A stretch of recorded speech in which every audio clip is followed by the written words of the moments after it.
van gió đầm bỏ kinh dù lối thèn lên chung kim chín loài lối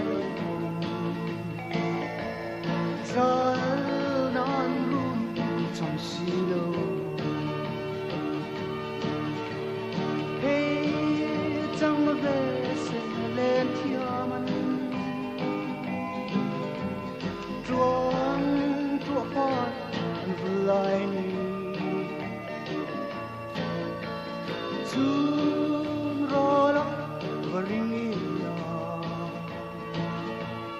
ring lum xuôi yang chung chung đi bôi sân sân hoa khi cho tình lối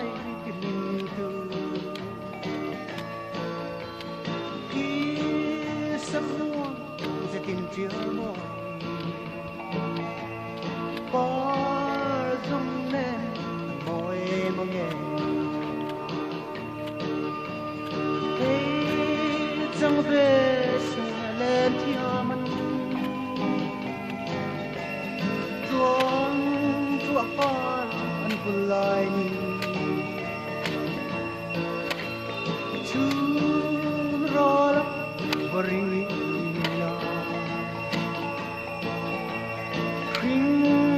lung xuôi yang chung